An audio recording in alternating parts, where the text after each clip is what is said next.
सीमा के काले लंबे बालों को देखकर हर किसी को हैरानी होती थी, लेकिन सीमा के काले रंग की वजह से उसे काफी दिक्कतों का सामना भी करना पड़ता था। अब एक रोज सीमा अपने बालों को खोलकर बैठी होती है। तभी सीमा की पड़ोसन विमला का आना होता है और वो आते ही सीमा के बालों को देखकर कहती है, राम राम राम। क्या बाल है सीमा तेरे, ऐसा लग रहा है जैसे साक्षात काली जी आ गई हो। आंटी, आप सीमा के बालों की तारीफ कर रहे हो या फिर उसके काले रंग का मजाक उड़ा रहे हो? तुझे जो समझ आए बहू, तू वही समझ ले। वैसे तो मैं उमा से मिलने आई थी, कहाँ है वो? माँ जी तो किसी काम से बाहर गई है, आएगी तो उन्हें बता दूंगी कि आप आई थी। अब विमला के जाने के बाद प्रीति अपनी ननद सीमा से कहती है, सीमा, मैंने आपको कितनी बार कहा है अपने बाल अपने कमरे में ही बांधा करो, लगा गई नजर?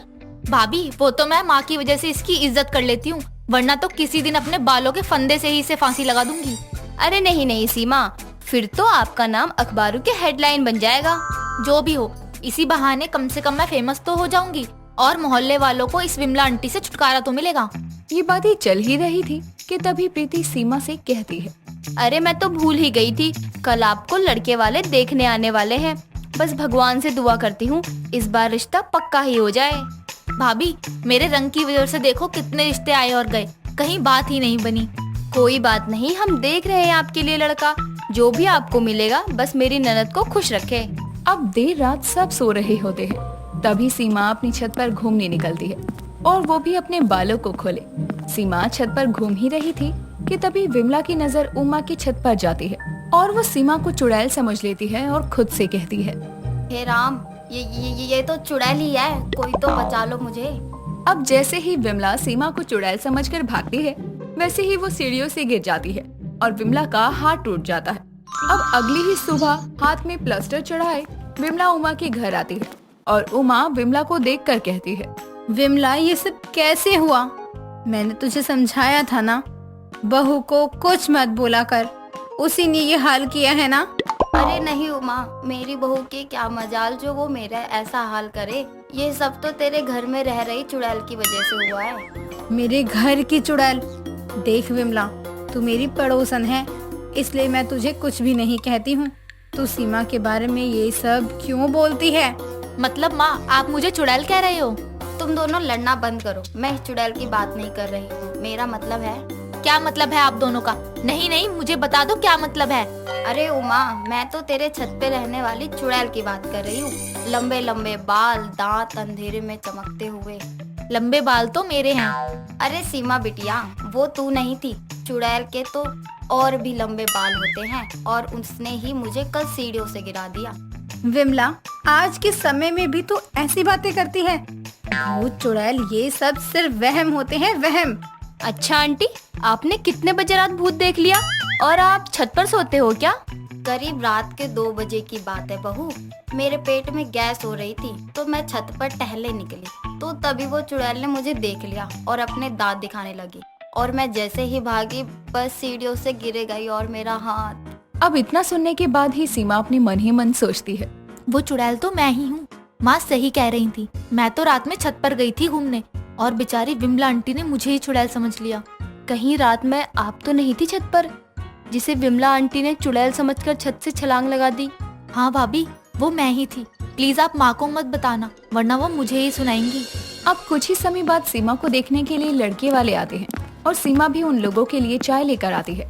सीमा के खुले बाल देखकर लड़के की माँ उमा से कहती है, आपकी बेटी के बाल तो माँ दुर्गा के तरह हैं, ये तो देवी लग रही है। बाल तो लंबे हैं, लेकिन हाथ। बेटी, अब तुम अपने सर से दुपट्टा हटा लो। जी, ये रही है हमारी सीमा। ये क्या, लड़की तो बहुत काली है। देखिए बहन जी, देखिए बहन जी, हम कुछ खाए पिए फिर आपको कहे हमें ये रिश्ता पसंद नहीं है, तो ये तो गलत होगा। हम तो अभी कहते हैं कि हमें लड़की पसंद नहीं है। लेकिन बहन जी, आप ऐसा कैसे कह सकती हैं? आपका लड़का भी तो कोई गोरा नहीं है, उसका रंग भी तो हमारी सीमा की तरह ही है। तभी तो हम अपने लड़के के लिए गोरी और सुंदर लड़की ढूंढ रहे हैं, बिना दहेज। अब इतना कहने के बाद ही लड़के वाले चले जाते हैं और ये सब सुनकर सीमा की आंखों में आंसू आ जाते हैं। तभी सीमा की भाभी सीमा से कहती है, सीमा, जाने दो, मैं तो रिश्ता पसंद होने के बाद भी इस रिश्ते को मना करवा देती। देखो तो, एक तो लड़का इतना काला है, ऊपर से मेरी नंद को रिजेक्ट कर रहा है। भाभी, सच में मैं बहुत काली हूँ। हर कोई मेरे रंग का मजाक बनाता है। देखो सीमा, मुझे ही देखो, मेरा रंग साफ है तो मेरे सर पर बाल ही कितने हैं? गिनती के 4। और भले ही आपका रंग काला है, लेकिन आपके बालों का इस मोहल्ले तो क्या, मैं कहती हूँ कि कहीं भी कोई मुकाबला नहीं कर सकता।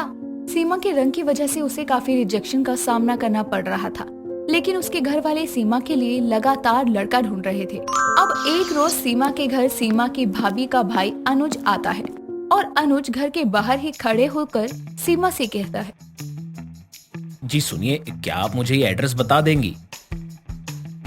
जी आप तो यही है मेरी भाभी का घर। और तुम यहाँ अपनी दीदी से मिलने आए हो? अंदर है भाभी। बाल तो ऐसे खोलकर बैठी थी जैसे पलटेगी तो कहीं की राजकुमारी निकलेगी, लेकिन निकला जाना पहचाना चेहरा। अच्छा होगा आप अपनी दीदी से मिलने के लिए यहाँ से प्रस्थान करें। कुछ समय बाद ही सीमा अनुज के लिए चाय बनाकर लाती है और अनुज भी सीमा से चाय लेते हुए कहता है, अरे चाय में कहीं अपनी जुल्फे तो नहीं गिरा दी हैं, जिसे पीने से मेरी मौत आ जाए। अच्छा होगा कि आप चाय पिए, ज्यादा नखरे ना दिखाएं। अब देर रात सबके सो जाने के बाद सीमा और अनुज एक दूसरे से बात करने छत पर पहुंचते हैं और ये प्रीति देख भी लेती है। वो भी छुपकर छत की सीढ़ियों तक जाती है। तभी सीमा अपने छोटे भाई अनुज की बातें सुन लेती है। अनुज, तुम भाभी और भैया की शादी के 7 महीने बाद आए हो, तुम्हें मेरी याद नहीं आ रही थी? क्या करूं, मेरी जॉब भी तो दूर है, बार बार आ नहीं सकता और दीदी मुझे बुलाती नहीं।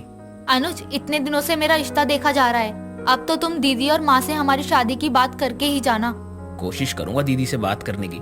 चलो अब सोने चलते हैं, वरना यहाँ हमें किसी ने देख लिया तो दिक्कत हो जाएगी। अब प्रीति ये सुनने के बाद ही अपने भाई अनुज के पास जाती है और अनुज को देखते हुए कहती है, ये सब कितने दिनों से चल रहा है अनुज? और सीमा, आप तो कम से कम बता देती ऐसा कुछ है, हम और कहीं लड़का देखते ही नहीं। भाभी, वो आप इनसे ही पूछ लीजिए। अब तो मेरी प्यारी ननद मेरी भाभी बनेगी। प्रीति ये बोलती है और सीमा उसकी बात सुनकर शर्माने लगती है। प्रीति भी सीमा और अनुज के रिश्ते से खुश थी और उसे कोई ऐतराज नहीं था और उसने दोनों परिवार वालों को भी इस रिश्ते के लिए मना ही लिया था।